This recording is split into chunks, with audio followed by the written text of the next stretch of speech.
Hey guys, I just wanted to walk you through what to expect for the independent reading unit that we're doing. Okay, this formatting looks a little bit different than the screenshot you've seen before, but basically these are the texts that you're supposed to have chosen from already. Okay, and here are some resources to access a copy of your book. Okay, this is like kind of the master sheet for everything for this unit. And just so you know how to access it, go to the course page, and I have it right here. For now, I'm going to create it in a new folder, but it's called the Independent Reading Unit. I'm going to pull it up for you. Okay. And the interim tasks are the things that are new to you. So this is, when I say interim, this just means it's happening throughout the rest of the year. So they're interim, like between now and the end of the year. Basically, these are active reading and annotation tasks, in addition to some writing tasks that are analysis-based. So you need to find at least 15 vocabulary words with their definitions and the quotation from the text. So I'm not only like having you practice active reading skills, but I'm hopefully improving your vocabulary for upcoming exams, so you can use those words in your writing. If we were doing multiple choice, it'd be helpful for multiple choice, but we're not doing that. Including the part of speech of the word, so there's some grammar embedded in that. And then citation style, right? I'm making sure that you know that it's last name and page number for literary texts. I need you to find at least 10 examples of rhetorical and literary devices, include a quotation from the text, and explain its effects briefly in a sentence or two. Okay. These can be handwritten or typed. Obviously, right now, I know it said handwritten before, but that was because of last year. I recommend typed so that you can share it with me or upload it digitally easily. Okay. So here's an example. Simile, her breath floating down to me like a tiny parachute. This is a literary device, okay, and this is the effect. Comparing Lily's mother's breath to something as fragile and light as a tiny parachute emphasizes the femininity and gentleness of the memories Lily has of her mother. It creates an airy and ethereal image as well, particularly combined with the verb floating. Okay? Super short and concise, but it's analysis-based. It's going to help you hone in on the effects of literary and rhetorical devices, okay? Obviously, we are in a non-fiction AP Lang and composition class, so I want you focusing on rhetorical, but sometimes literary devices like similes and metaphors are rhetorical in nature, in their effects. So you need to be looking at it through a lens of that, okay? And then 3 quick writes, okay? Quick write is kind of a misnomer, okay? Because it just depends on how quickly you write that these are quick, but when we were talking about AP Lang and the nature of our timed writes, we wanted to get as quick as possible, okay, right? So one of them is going to be a tone and diction analysis, okay, and I've provided an example here. And then the other 2 you are going to pull from these literary task cards that are linked on the document, as you see. And you're going to pick one of these questions from one of these categories and answer that question using your text. Okay, so let's see.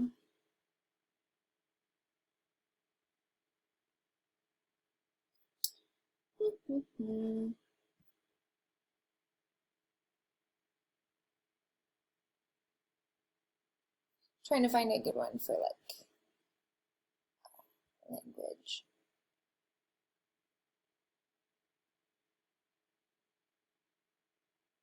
For example, here, details. Provide an example of how the author uses word connotation to communicate a tone or mood. It's super AP Lang, right?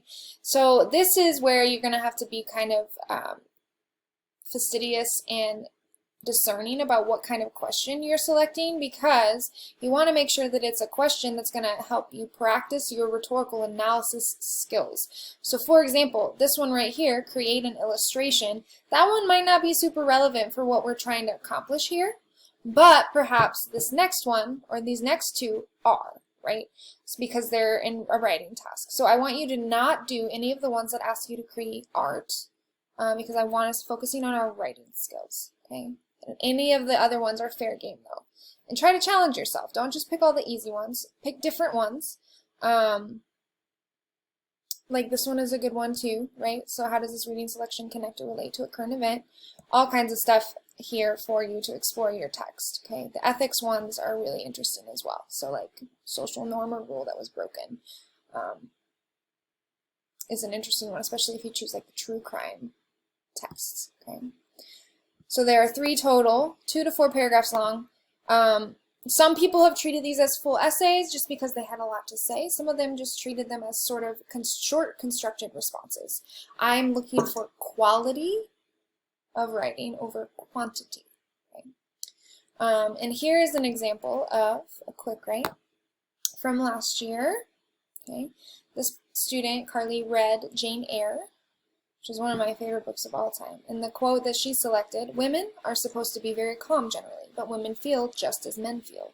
They need exercise for their faculties and a field for their efforts as much as their brothers do. They suffer from too rigid a restraint to absolute a stagnation, that's supposed to be absolute a stagnation, precisely as men would suffer, and it is narrow-minded in their more privileged fellow creatures to say that they ought to confine themselves to making puddings and knitting stockings, to playing on the piano and embroidering bags. It is thoughtless to condemn them or laugh at them.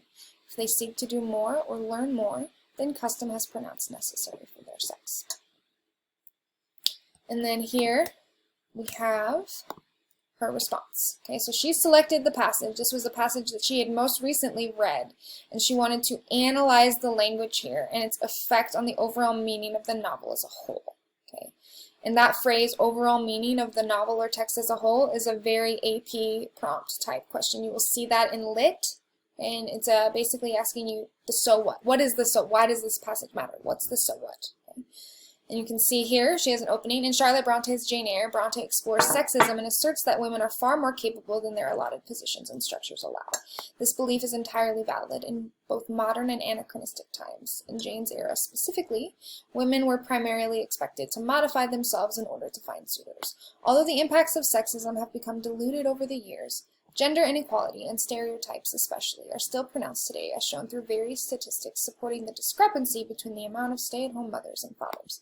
So this student kind of turned this into an argument, okay, and that's totally fine.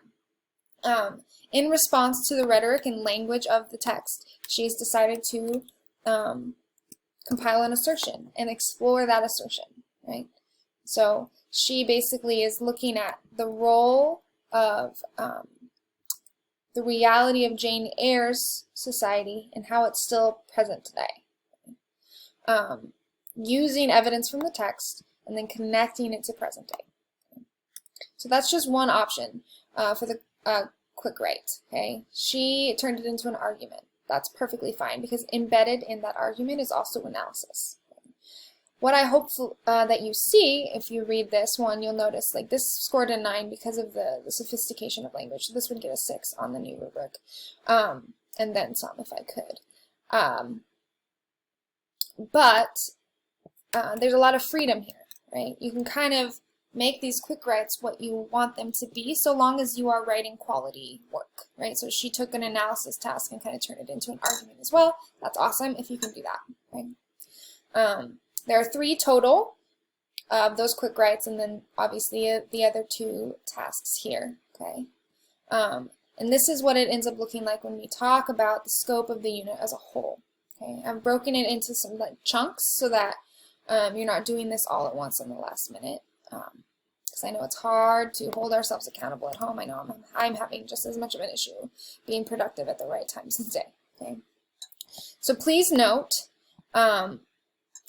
if we were meeting in the classroom right now, I'd be dedicating most of the class period to instruction, multiple choice, class discussions, test prep, the usual, and then I'd be spending the last 15 to 30 minutes of class letting you work on these tasks, right? So I'm trying to model that as much as possible because this course is unique.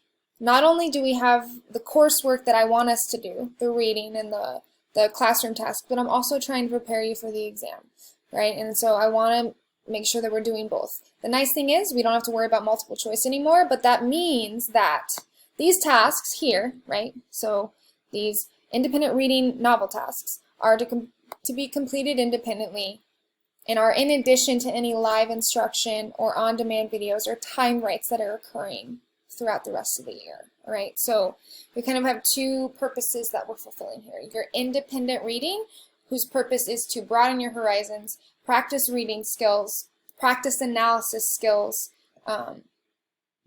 Those are all transferable skills outside of AP Lang, and it broadens your horizons as far as giving you more cultural breadth and depth, right? Cultural literacy. So that's one section. That's the independent reading part of this unit. And then the test prep part of this unit, which is predominantly our timed writes, is serving a different function. They are united, they are cohesive, but we kind of have to compartmentalize. This is your independent reading project, and then the other stuff we're doing for the classes, like our timed writes and our instructional videos talking about rhetorical analysis. I hope that that makes sense. And I hope that you can see the way that these are connected, right? Because I'm hopefully improving your vocabulary, which will improve your writing. Hopefully this reading will improve your syntax, right? The best way to become a better writer is to become a better reader. So they're all interconnected, but they're serving two distinct purposes at the same time. I hope that makes sense. But anyway, here's the breakdown. This week, ideally you've gotten your book. You've asked me any lingering questions that you have between now and Friday or Saturday, and you've turned in any late or missing work before grades are posted on the 10th. And if you look at my grading update, you'll know why that is significant. Okay. Next week, there's going to be some instructional videos regarding, oh, actually, I did that wrong. The instructional videos you can watch this week, which is what I'm giving you right now. This is the instructional video, if you haven't already. Okay, and then you're going to continue reading, and then you're going to work on the tasks listed above. I'm talking about the vocab, the lit and rhetorical devices, and the quick writes. Monday, April 20th through the 24th. Your first quick write is due by Friday, 11:59. Continue reading and working on tasks. Second quick write, Friday, May 1st, 11:59. Third quick write, Friday, May 8th, 11:59. There will be assignments on Schoology, much like you've probably seen in your other classes where you can submit that, which means that your quick writes should probably be typed. If you handwrite them, you can take a picture and send them to me, but we might as well get in the habit of typing because, well, that's what the exam is going to be, although you are allowed to handwrite them. I just think it's easier to type. I'm going to add that there. Okay. And then my suggestion, finish your book and your tasks the week of May 11th through May 15th, and you can turn in all of it to me anytime between May 15th and May 22nd. Okay, so you have it literally until the end of the year. And then Wednesday, May 20th at 12 p.m. is the AP Lang exam. I have not heard anything about finals or how they're going to work this year, so this right here may have to change and adapt depending on what we hear from district and the school. But for now, my plan is to make this your final, right? And your final writing, which will take place, a timed write will take place. That'll be a part of your final as well, right? And then Wednesday, May 20th at 12 p.m. Is your exam on AP, well, I don't know if it's on AP Classroom, but they're going to give you access information and access codes and all that. And I'm still trying to decide whether or not I will include that essay as part of the exam, because this year we get to read what you write on the exam. So more about that later regarding the exam. Hopefully this is bringing you some clarity. If you have any questions, please email me. All right. I love you all. I miss you all.